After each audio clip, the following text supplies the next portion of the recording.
আসসালামু আলাইকুম। আজ গ্রামীণ পদ্ধতিতে গরুর মাংসের ঝাল ঝাল বিরিয়ানি রান্না করব।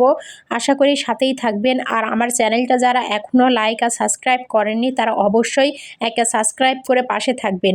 অনেকে অনেকভাবে বিরিয়ানি রান্না করে, অনেকে দুধ দিয়ে রান্না করে, কিন্তু আমি যেভাবে রান্না করি সেটাই শেয়ার করলাম। তো সকালে এই তো নাস্তাটা করে নিলাম, নাস্তা করে চলে যাব রান্নায়। তো আমি সব সময় কিনা মশলা ব্যবহার করি না, আমি সব সময় নিজে ঘরের বানানো মশলাই বিরিয়ানির মশলাটাই ব্যবহার করি। তাই ঘরে বিরিয়ানির মশলাটা বানিয়ে নিলাম আর এদিকে সব রেডি করে নিয়েছি। এখন আমি সকল মশলা দিয়ে মাংসটা ভালো মতো আগে কষিয়ে নিব। আর আজ আমি চিনি গুঁড়া চাউল দিয়ে বিরিয়ানি রান্না করব। এখানে চাউলটা ভালো করে ধুয়ে নিয়েছি। আর এদিকে দেখেন মশলাটা আমার ভালো মতো কষানো হয়ে গেছে, তেল ছেড়ে দিয়েছে। এবার মাংসটা দিয়ে আমি বেশ কিছুক্ষণ ভালো করে কষিয়ে এটা সেদ্ধ করে নিব, একেবারে সেদ্ধ করে নিব। আর এর তেলটা যখন ছেড়ে দিবে সেই পর্যন্ত অপেক্ষা করব। দেখেন আমার মাংসটা রান্না হয়ে গেছে আর এর তেলটাও কি সুন্দর করে ছেড়ে দিয়েছে। এবার আমি বিরিয়ানির মশলার বাকিটা দিয়ে দিব, অর্ধেকটা মশলা কষানোর সাথে দিয়েছি আর এখন বাকিটা আমি এই তো মাংসটা নামানোর আগে আগে দিয়ে এটা ভালো মতো মিক্সড করে দিয়ে কিছুক্ষণ চুলার উপর রেখে দিব। অপর একটি চুলায় আমি বিরিয়ানি রান্নার জন্য চাউলটা ভালো মতো কষিয়ে নিব। এজন্য এখানে দিয়েছি কাঁচা মরিচ আর পেঁয়াজ, এখানে দিয়ে দেব পরিমাণ মতো তেল। তেল দিয়ে এটা কিছুক্ষণ নাড়াচাড়া করার পরে দিয়ে দেব চাউলটা দিয়ে বেশ কিছুক্ষণ নাড়াচাড়া করে একটু কষিয়ে নিব যেন চাউলটা একেবারে ঝরঝরা হয়ে যায়। চাউলটা ঝরঝরা হলে বিরিয়ানিটাও অনেকটা ঝরঝরা হয়। তো আমার চাউলটা কষানো ভালো মতো হয়ে গেছে। এখন আমি এতে দিয়ে দিলাম পরিমাণ মতো গরম পানি।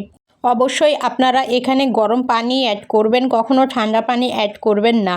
আর গরম পানি দেওয়ার পরে আমি এটা ভালো মতো নেড়ে চেড়ে চারিদিকে মিক্সড করে নিলাম। আর ভালো মতো মিক্সড করে নিয়ে আমি এখন এর মধ্যে দিয়ে দিব আগে থেকে রান্না করে রাখা মাংসর তরকারি। মাংসটা ভালো মতো দেখেন অনেক সুন্দর মতো সেট হয়ে গেছে আর এর তেলটাও কত সুন্দর মতো ছেড়ে দিয়েছে, মানে মাংসটা রান্না একেবারে পারফেক্ট হয়ে গেছে। আর এখন আমি এই চাউলের সাথে মাংসটা ভালো মতো মিক্সড করে দিব, দিয়ে বেশ কিছুক্ষণ ধরে ঢাকনা দিয়ে একেবারে লো আঁচে বিরিয়ানিটা রান্না করে নিব। আসলে এইভাবে ঝালঝাল করে বিরিয়ানি রান্না করলে আমার কাছে বেশি মজা লাগে। তবে অনেকে অনেকভাবে রান্না করে, অনেকে কেনা মশলা দিয়ে রান্না করে। তবে কেনা মশলা দিয়ে রান্না করতে পারেন, সেটা যার যেটা ব্যক্তিগত ব্যাপার। তো এই তো আমি এখানে ঢাকনা দিয়ে বিরিয়ানিটা খুব সুন্দর মতো রান্না করে নিয়েছি। আর দেখেন মাশাল্লাহ এর কালারটাও কত সুন্দর এসেছে, অনেক লোভনীয় হয়েছে আর খেতেও মাশাল্লাহ অনেক ভালো ছিল। আর বিরিয়ানিটা আমি কিছুক্ষণ একটু ওলটপালট করে দিয়ে রান্না করে নিয়েছি। আর কিছুক্ষণ একটু ওলটপালট করে দিয়ে এটা সেদ্ধ করে নিতে হবে। আর আমি এখন এটা চেক করে দেখব যে আসলে এটা পারফেক্টলি সেদ্ধ হয়েছে কিনা। দেখেন এটা কত সুন্দর মতো সেদ্ধ হয়ে গেছে আর কত সুন্দর মতো রান্না হয়ে গেছে মাশাল্লাহ। এবার গরম গরম পরিবেশনের পালা। গরম গরম এই তো একটি প্লেটে আমি বিরিয়ানি নিয়ে নিলাম আর এখন লেবু আর শসা দিয়ে মজা করে খাওয়ার পালা।